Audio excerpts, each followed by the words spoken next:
I'm going down these black stairs, and suddenly I just see this like bob of hair come down onto my shoulder.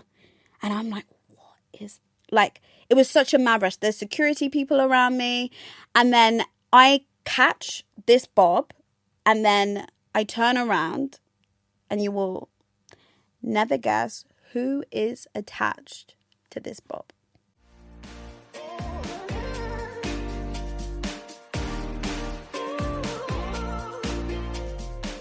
Wait, it's not even BTS. This is just the thing. Yeah. Oh, I miss you. See you on the other side.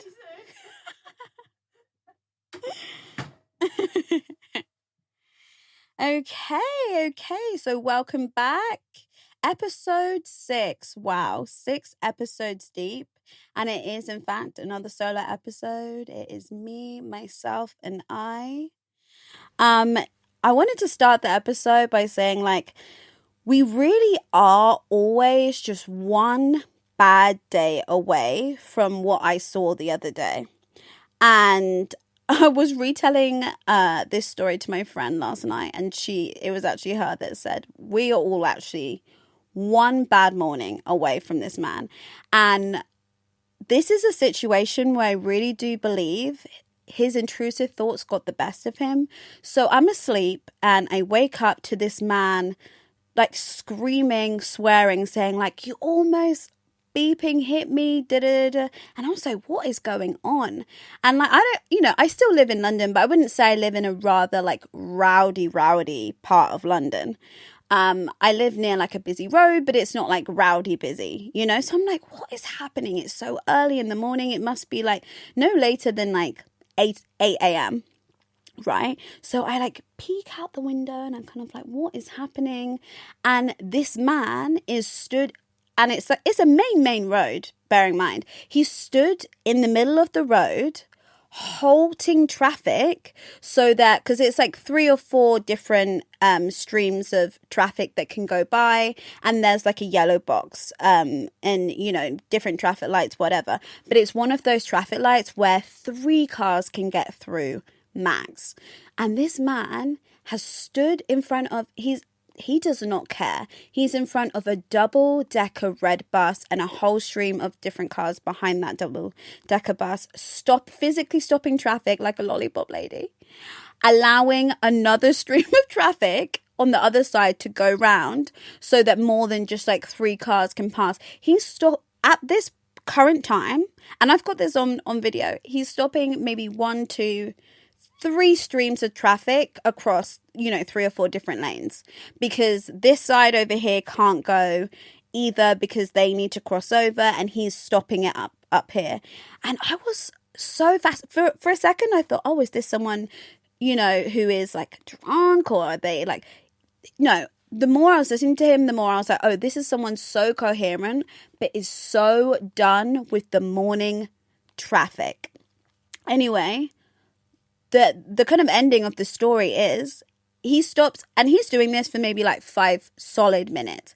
And then he starts swearing at a few people, because some people aren't going because they don't want to be in the yellow box. He's trying to encourage people to be in the yellow box. So I don't think he really knows the rules of the road either.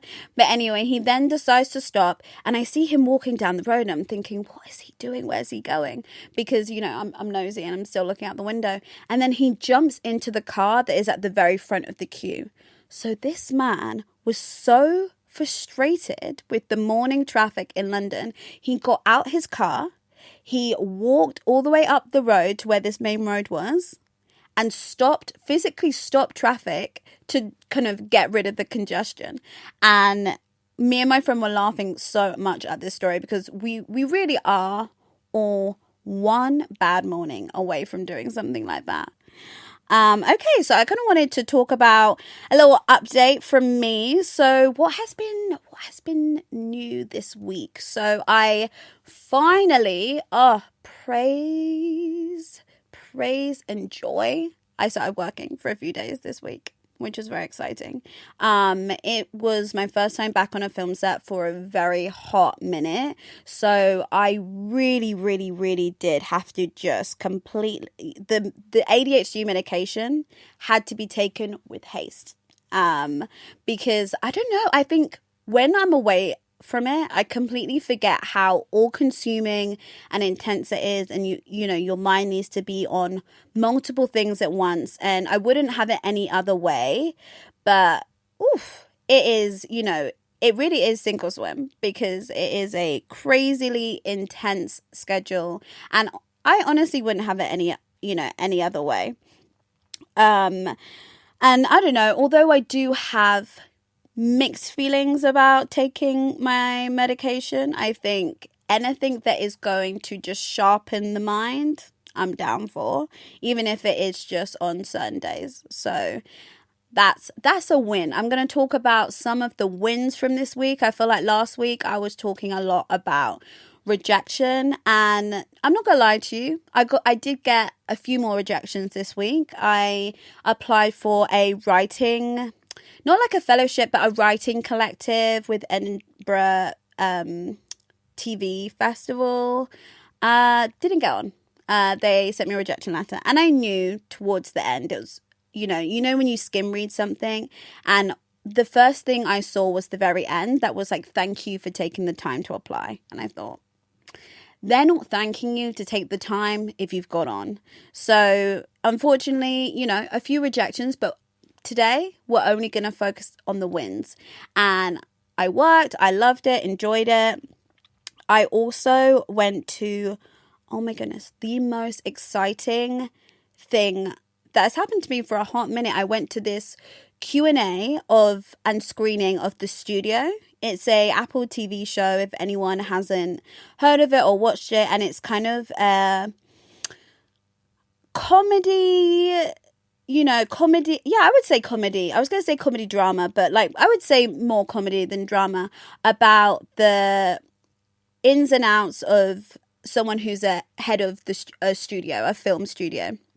And it is so funny and so well shot. And I went to this screening in London, and there was a Q&A with, and take a minute here, none other than Seth Rogen.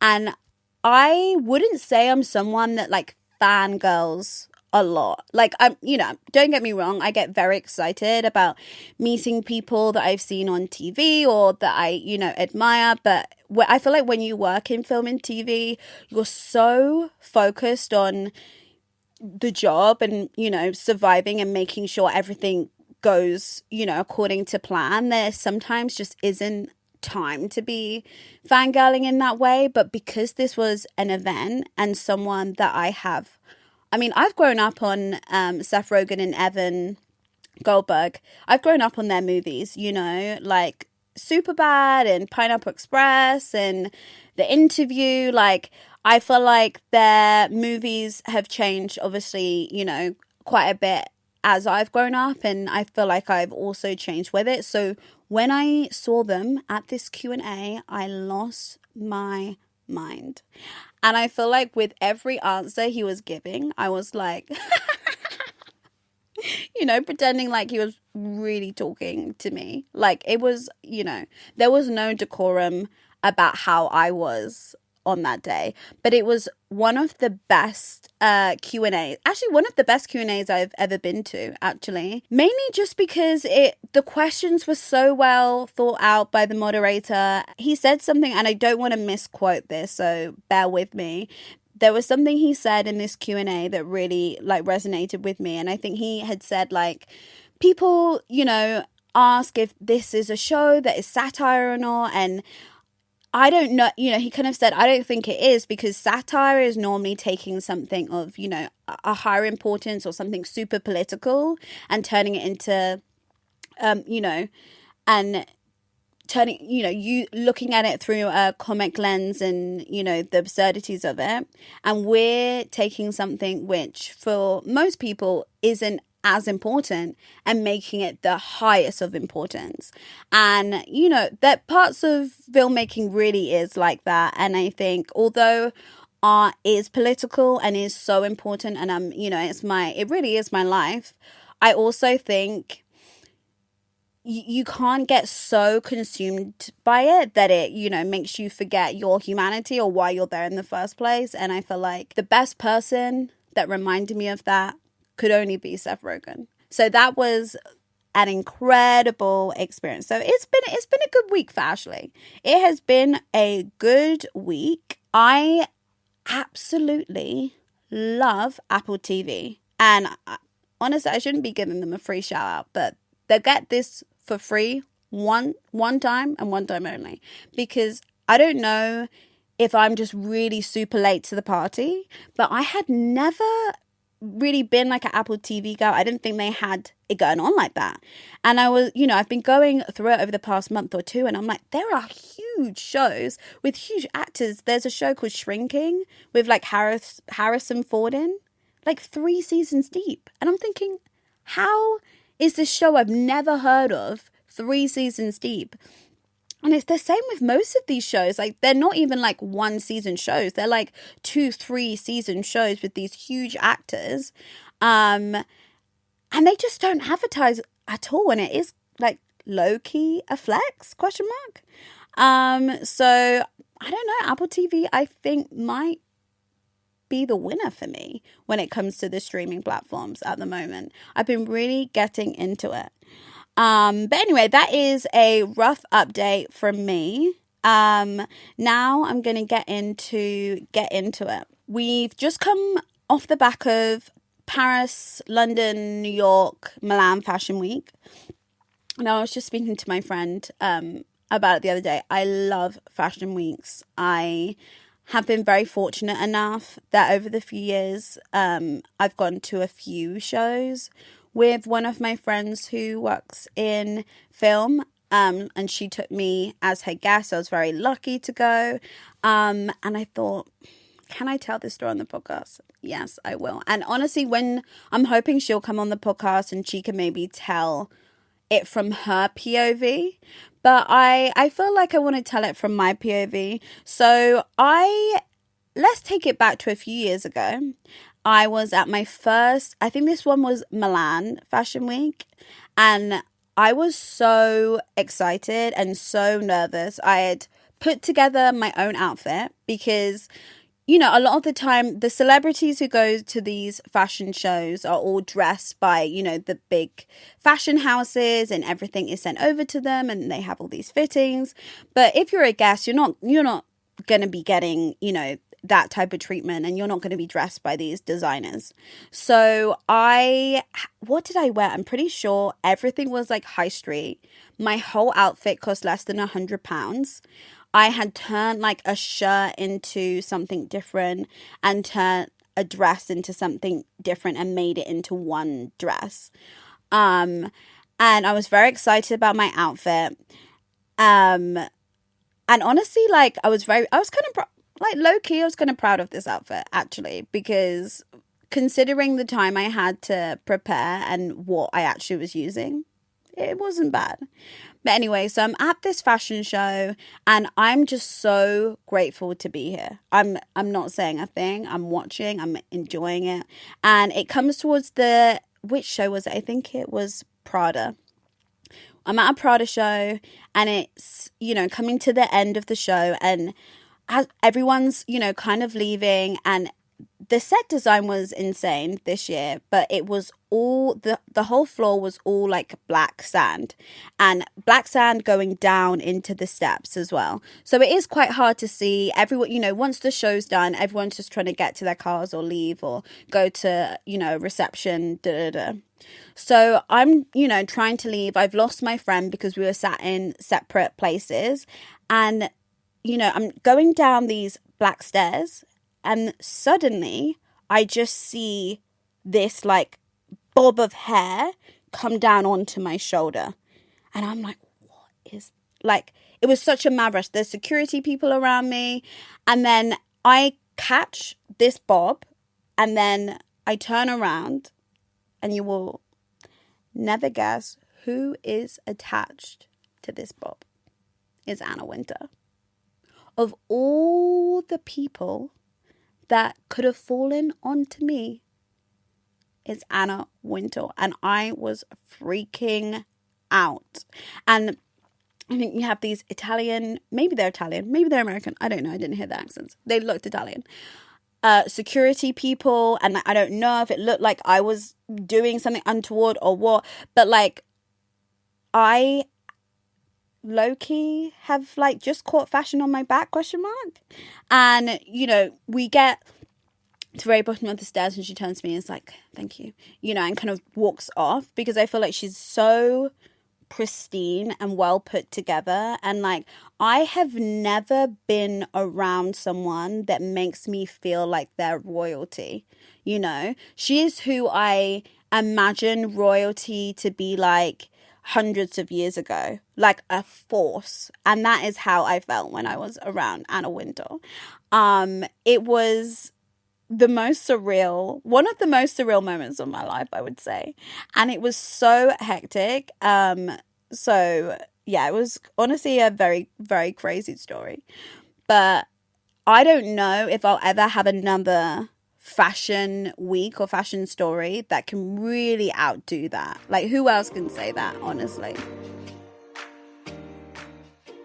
So I was in a coffee shop the other day, and it's one of those coffee shops where you have to put your name in as you order.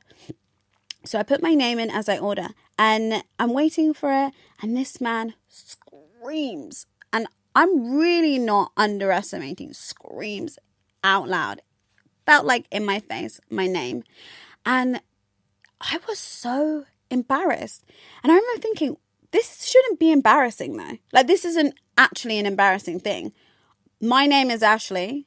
I ordered a coffee. You're shouting, Ashley, this is my coffee. But honestly, I was this close to just not claiming it and just put my hat down and saying like, not me. And that really made me reflect on like, what are other things that are so embarrassing but they shouldn't be, you know? Because that I honestly, and it's the same with food, you know, when you go to like, and normally I feel like it's more like fast food, right? You are waiting, and it's fine when it's a number if they're like 223, you know, and you just like very quietly and demurely you just like grab your like burgers or chicken nuggets and fries and like, thank you. You know, I don't know why there's some sort of shame thing. I do blame the 2000s. There's some kind of shame around me picking up my fast food. But like with the numbers, I can cope. You know, I just grab it. Thank you for your time. And I leave. But I have been, I wish I could remember which fast food chain it was. But they shout out your order. So they're like double, you know, double burger, fries, 2 sides. And I'm like, thank you. Like, keep it down. Do you know what I mean? This is meant to be like my Friday treat. Like, why are you screaming my business across the whole of this restaurant? And it's so embarrassing. But why? Why is it embarrassing? Because it shouldn't be. I'm literally just trying to get my food. And I was thinking, okay, what other things are so embarrassing but they shouldn't be?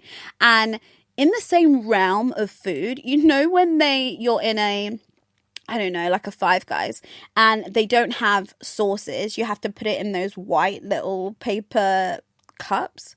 So embarrassing. Like, what? I'm holding these tiny little, what, you want 3 sauces? You're still pumping like someone's behind you. I am always depleted of ketchup at Five Guys because I'm so embarrassed that people are watching me pump, you know, multiple copious little cups of ketchup. So I have to have such a small portion. But why is that embarrassing? It shouldn't be embarrassing, but it is.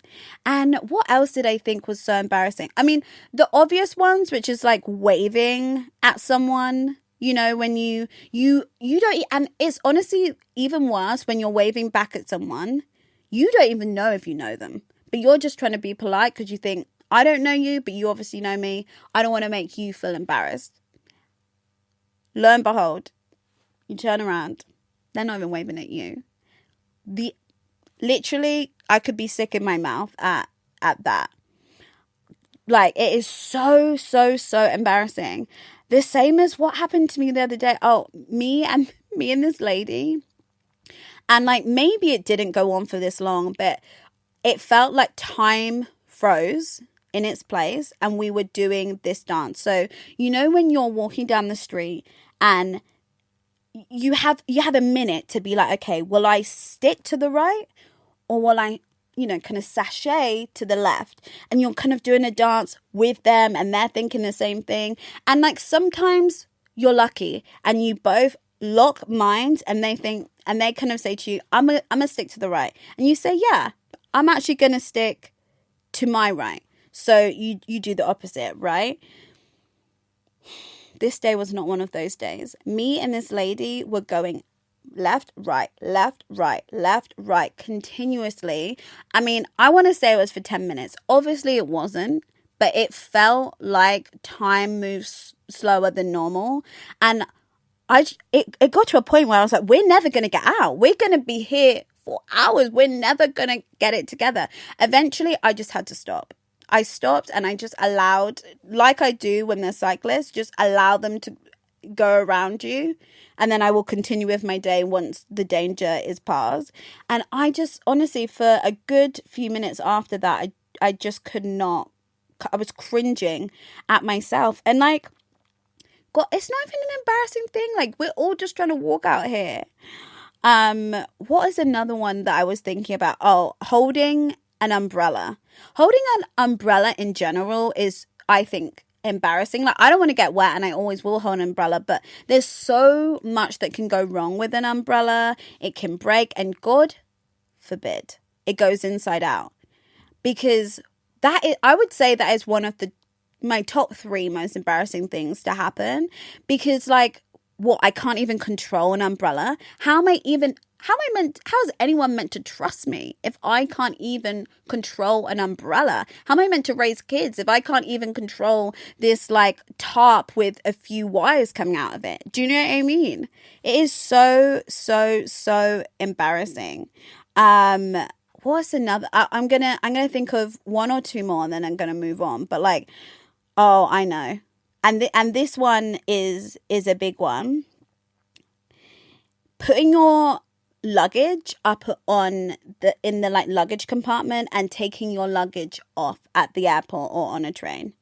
And I don't know what it is about it. I think it's like, you know, especially when you're trying to take it off and, you know, there's so much like warm up and prep and you're kind of like, you're eyeing it up and you're thinking, okay, like, you know, my time's coming up. Like, you're trying to make sure that it's your suitcase, not one that looks like someone else.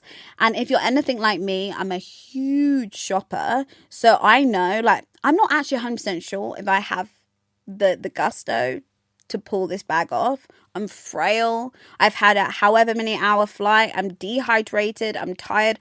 I am not at my best self to be able to drag this suitcase off. And anyone that comes within a perimeter of the path of me taking it off, God help you. But it is just embarrassing, people watching you grab your luggage. And, you know, all of these things, they're not embarrassing. They should not be embarrassing, but they really are.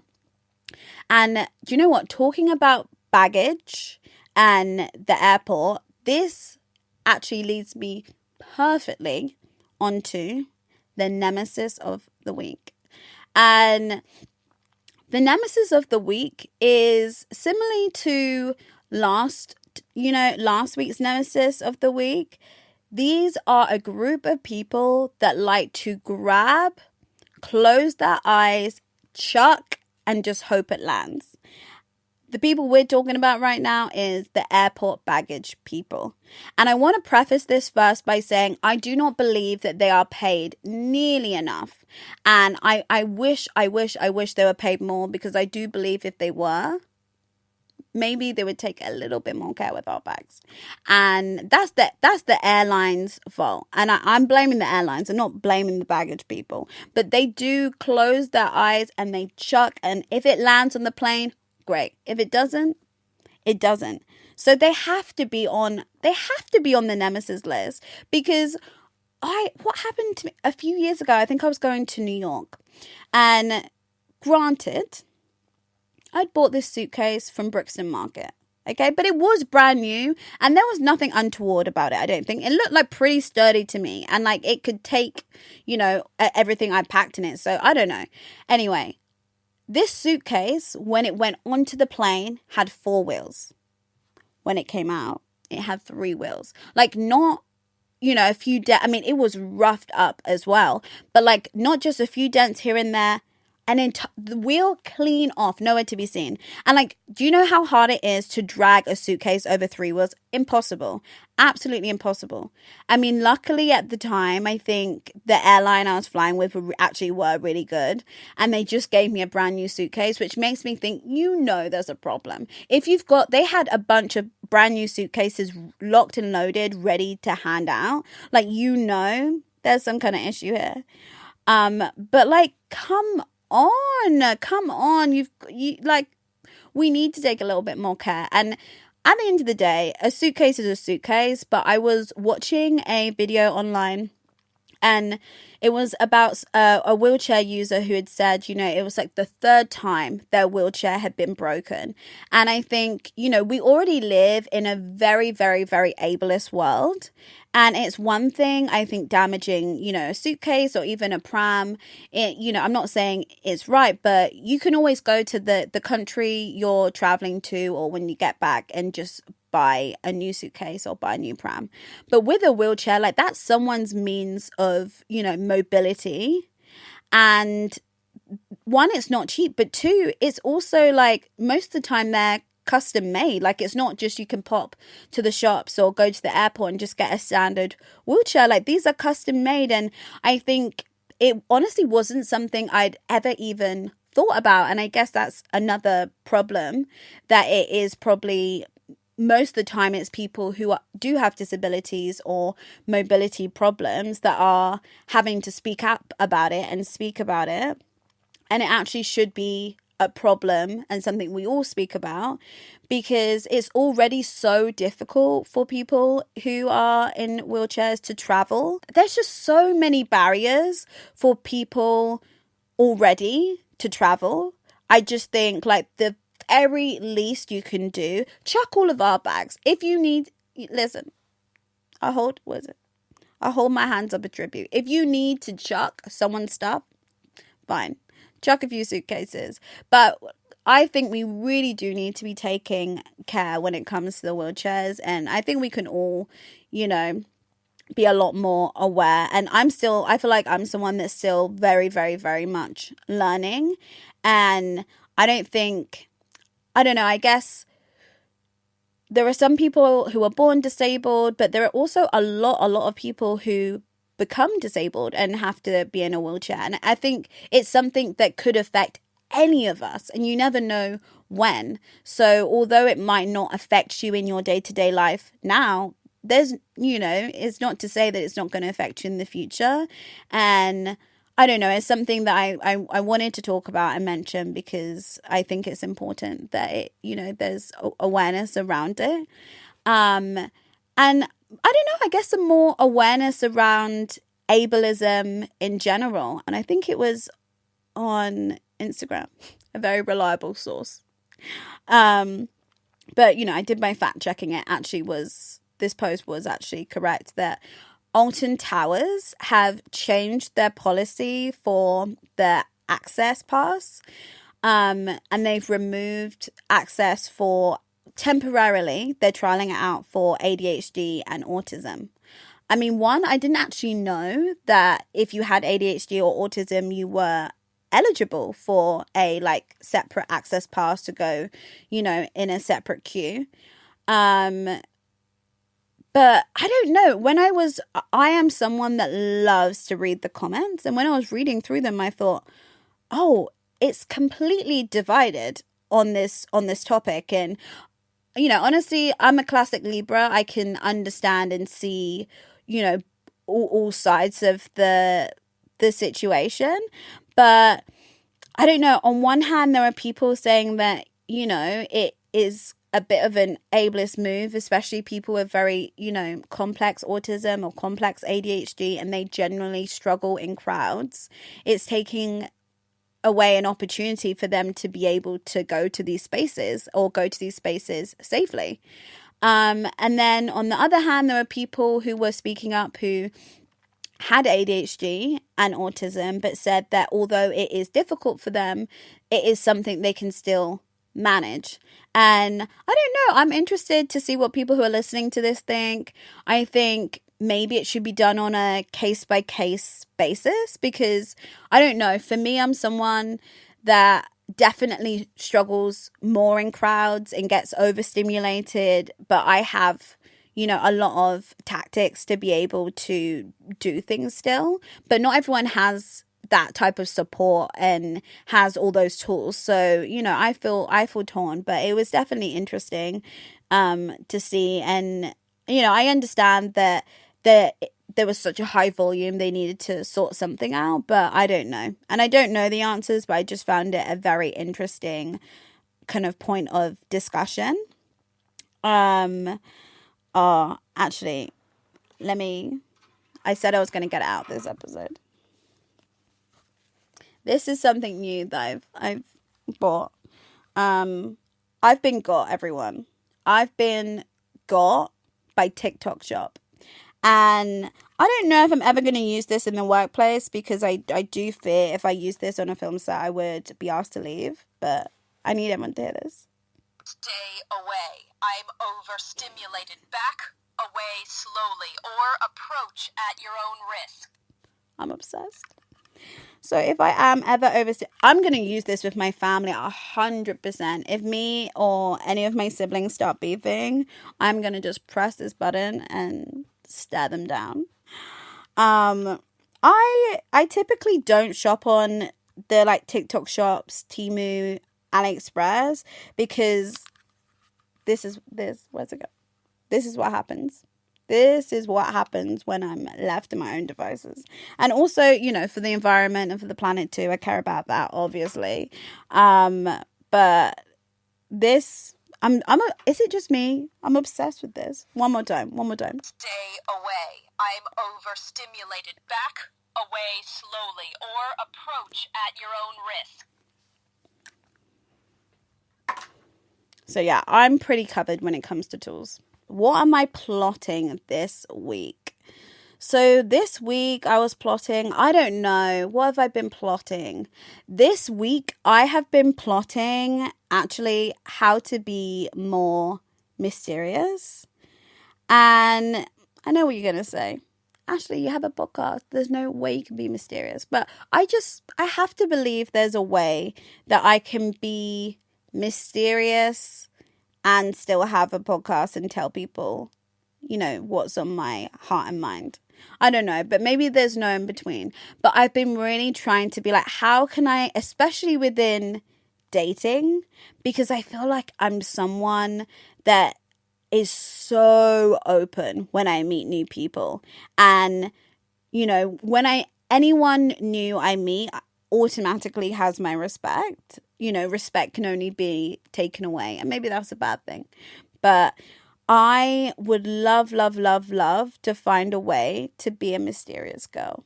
Having ADHD and being mysterious are not usually two things that go hand in hand. But I really want to try. So if anyone has any tips on how to be more mysterious, I kind of want to be aloof. I want people to be like, wait, who is that girl? I'll say, I don't know. But mysterious people, I don't know. They're so intriguing to me. Like, how do you do it? How do you remain so, like, demure and together? Because I just have word vomit and word diarrhea every 15 to 20 minutes. But it is something I'm really, really trying to work on, and I'm plotting for this week and probably the following week. So if you see me and I look different, that's why.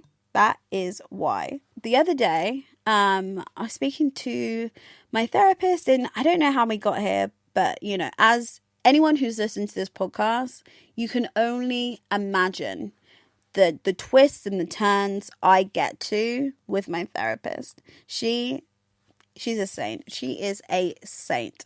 And somehow we got onto astrocartography. astrocartography and your kind of astrocartography chart. And for anyone that doesn't know what that is, it's a branch of, I'm going to actually read it so I, read it verbatim. It's a branch of relocational astrology that maps your birth chart onto a world map to identify how different locations influence your life by analyzing planetary lines, e.g. Sun, Venus, and angles ascendant midheaven. It helps determine ideal places for living, traveling, romance, or career growth. So it's basically, I went onto this website, you type in some information about yourself. So, actually all I'm hearing is that I'm just giving away my data for free. So that's great. But anyway, I put in, I think like where you were born, at what time, and a few other details. And then it gives you a whole map with all these different lines of where you're best suited to live. And it's not just best suited, like one will be, your career would be the best over here, or love is best over here, or it's a whole mix. And I don't know, I know not everyone is into it. Some people will think it's woo woo, but like, that's your business. Personally, I believe in all of these things, and more so after I did it, because the craziest thing when I was looking at these lines was they were all cities that I was very drawn to and have either been to and just felt appalled to be, or places that were really, really high on my bucket list of places to visit. And one of those places is Cape Town, which I spent about a few months, about 6 months in last year. And I had such a pull to be there. I couldn't describe it. And one of my lines goes directly through Cape Town. So if it's not real, riddle me that. Another one of mine, I think, was Sydney. And the lifestyle of Sydney, or at least the lifestyle of Sydney in their summer, waking up early, walks on the beach, fitness, connecting with friends super early before you start the work day, and just being outside is honestly all the things that make my brain sane. So it made a lot of sense to me that a huge line of mine was also through Sydney.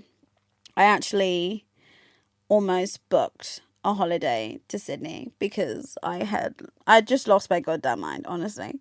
And I mean, on reflection, I think I was running away from, life, and was like, I'm not sure what to do in this moment right now, but I know what will make me feel good is being in a bikini and being in the sun. And I have two of my best friends live out there. So I was like, that's enough reason for me to jump on a plane.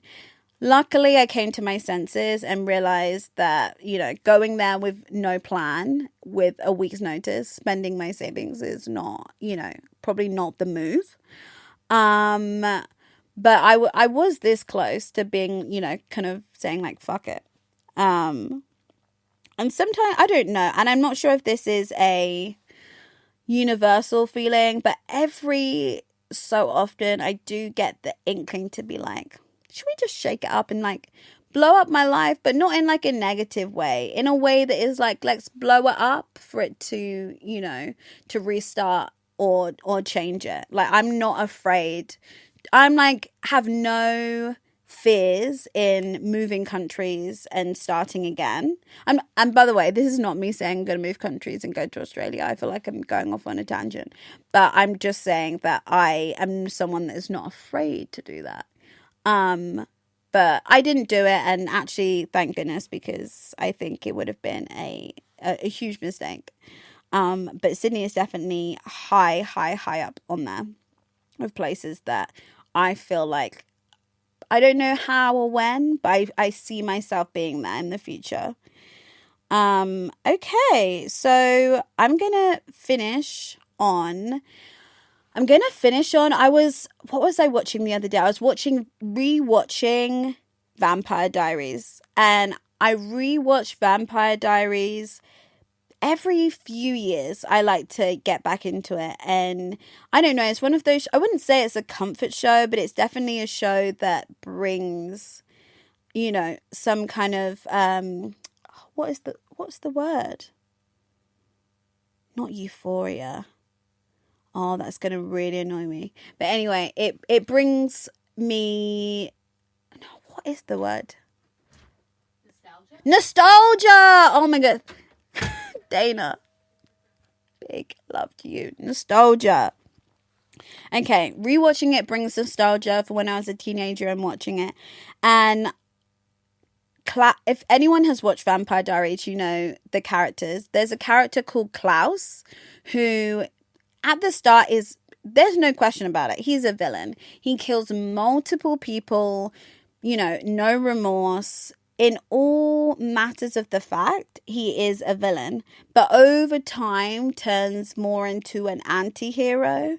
And I don't know, it got me on a whole thought spiral of anti-heroes and villains that I love. And I don't know if this is a huge tell to me and explains a lot of my dating history, but I love them. My favorite characters are always the lovable villains, and Klaus is high up there. I will always be team Klaus and Caroline, like that. Ugh, talk about a love story. And I then started to think about, you know, other shows that I also have, I'm drawn to those types of characters. And Villanelle, has anyone watched, I don't know if anyone's watched Killing Eve.